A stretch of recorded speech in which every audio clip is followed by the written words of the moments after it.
Hey guys, if you were planning on hitting one of these mega music festivals that are popping up all over North America and Europe these days, then here's some advice I wish I would have had before I went to my first one. So let's start at the very beginning. When you go online to order your ticket, order the VIP ticket. Now that doesn't get you better seating for the shows themselves, but what it does get you is access to flushable, air-conditioned washrooms. And trust me, by day 3 and 4, you're going to appreciate that a lot. Also, there's a lot of shaded lounge areas in the VIP area that you can go have a break throughout the day. Because for me, part of the excitement of going to these festivals is learning about new bands and discovering new music. And so I go right when the gates open in the morning and I stay till the end of the day.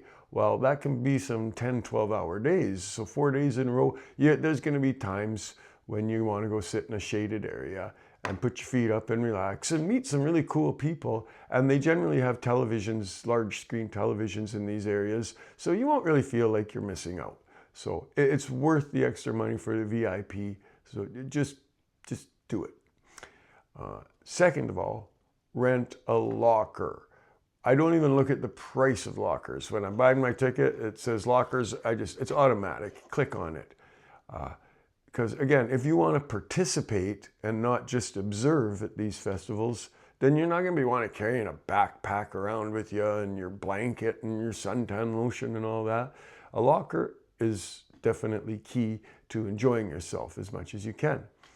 Now, what you want to put in that locker is an extra pair of shoes, a half dozen pairs of ankle socks, some suntan lotion, not spray, because most of these places don't let spray lotion in, some protein bars, some ibuprofen, and maybe an extra pair of sunglasses if you like to get into mosh pits and do body surfing, stuff like that.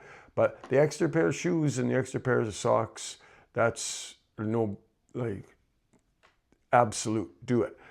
I usually will walk in wearing my boots, and then about 3 or 4 hours in, I will go change into my shoes, and then about 2 hours before the evening is over, I will go back and put my boots back on. And that way my feet stay comfortable all day.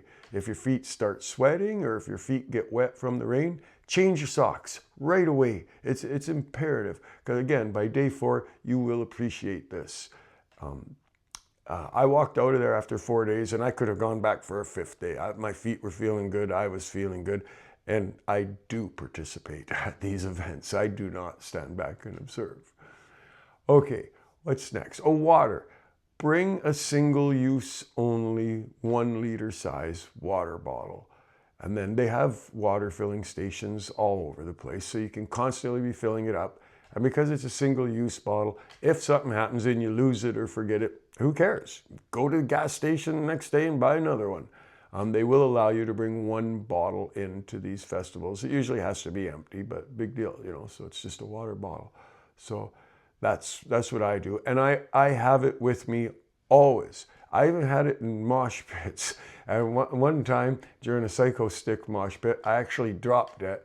And then as I was trying to pick it up, it was just like you'd see in a movie where everybody's trying to chase after something, and every time somebody gets close to it, it gets kicked across the room. That's exactly what was happening. It was hilarious. I had a lot of fun chasing the water bottle, and I did get it back.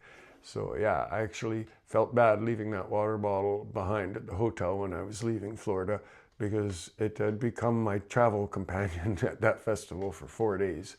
But yeah, it was over 100 degrees there a couple days, so you're gonna want a lot of water. So bring a single-use water bottle.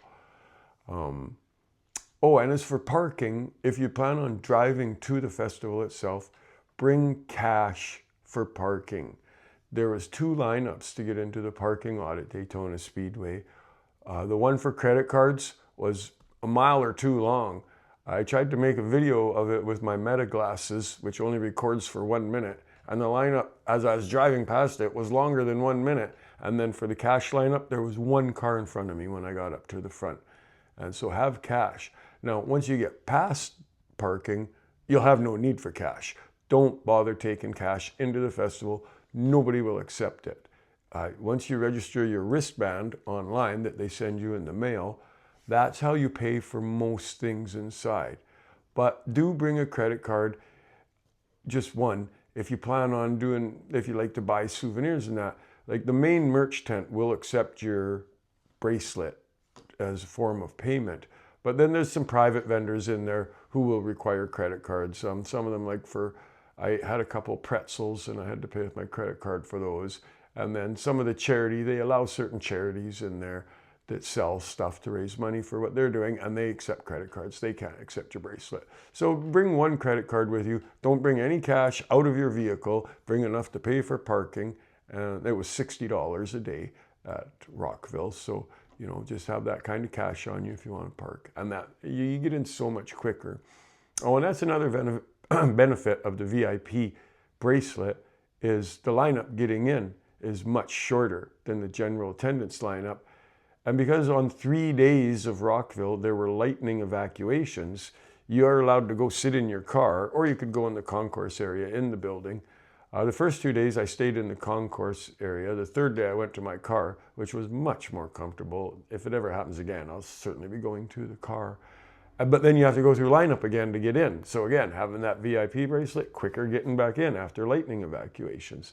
So one more reason to buy the VIP bracelet. Now, once you're in there and get your locker settled and you're wandering around, the best thing to do is have your schedule made ahead of time. There were 160 bands on 5 stages at Rockville. So I picked out a few that I'd seen before that I wanted to go see. But again, I'm there to discover new music for the most part. So actually, I used my AI to help me with that, because I told the AI what kind of music I like, what bands in particular I like, and then it looked at the schedule and said, okay, then you might enjoy some of these bands. And most of the time it's right. And, you know, even if you get to a band where maybe they're not really your vibe, you know, fine, walk to another stage. It's only a 3-minute walk or a 4-minute walk. There's 5 stages and generally 2 or 3 of them are going at the same time. That being said, plan on doing a lot of walking. Again, footwear is so important. It can make or break the festival for you. Having the proper footwear, extra pairs of socks, and that ibuprofen, maybe by day 3 or day 4. Okay, now once you're bouncing around from stage to stage, don't stand back at the back of the crowd and just watch. Get involved. Go start dancing. Go sing along. And if you decide you want to do a little bit of body surfing or get into the mosh pit, well, here's some easy rules to follow for that. First of all, mosh pits. Okay, there's different levels of moshing. A band like My Chemical Romance compared to a band like Hatebreed, completely different atmosphere when you get inside that mosh pit. So My Chemical Romance, great for first-time people or people who, you know, don't want to have your head on a complete swivel and worry about getting, you know, knocked over. They're pretty calm. Still, you know, you got to keep your wits about you, but they're pretty calm. Those mosh pits are more for people who are trying out mosh pits or people who are just having a little bit of fun. You can go in for 1 minute and then step out, or you can step into the very center of it, because most of them are ring pits where people dance in a circle. And then if you just want a bit of a breather in that 100-degree weather, step into the center, have a drink of your water, or step out. And then you can go back in, you can go out, you can do whatever you want. Then I did go into the Hatebreed mosh pit. That was a crazy place. That was like a bunch of MMA fighters in there going full bore. I lasted about 2 minutes and then I got out of there pretty quick. It was pretty dangerous. But some people in there were getting a little bit extreme. And mosh pits like that, they actually self-police. The guys who were getting a little carried away, they got schooled by, you know, some other guys in there. But it's a little extreme. If you haven't done mosh pits before, like you say, be careful. Pick carefully and go to bands where the music isn't quite so heavy. And then you can figure out from there if you want to try something heavier or not. Now, body surfing. Oh my gosh, if you've never tried this, this is so amazing. On day 2 when I was there, I was standing at the back of one of the crowds, kind of working my way up. And this lady I met, she was probably, I don't know, maybe around 60, 65 years old. I started talking to her and she was just beaming. She was having so much fun, which attracts me to people, and that's why I talk to those people. I'm attracted to positive energy. And she's telling me she just body surfed like 5 minutes earlier for the first time in her life. And she just couldn't stop talking about it. She was just giddy with excitement. And she'd already phoned her mom and told her about it. She had had so much fun doing it. So, you know, it's not just for teenagers, it's for anybody who wants to do it.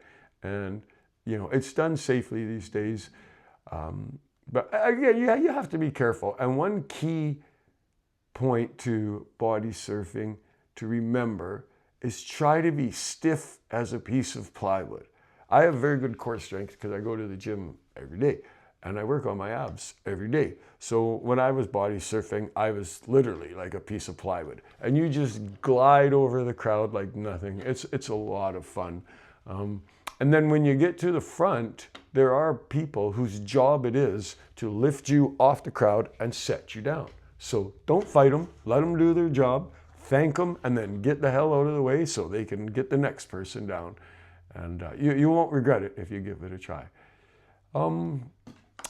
And I think that's about it, really. Those are the main things to remember. Just drink lots of water, lots of water. By day 3, by day 4, you're going to see people laying down all over the field like it's a war zone.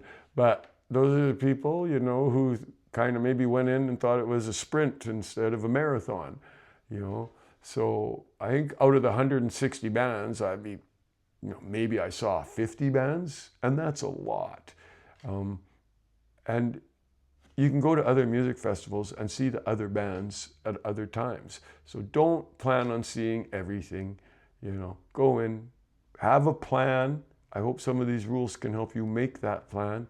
But most of all, have a good time. Just because we're getting older doesn't mean we can't keep having fun.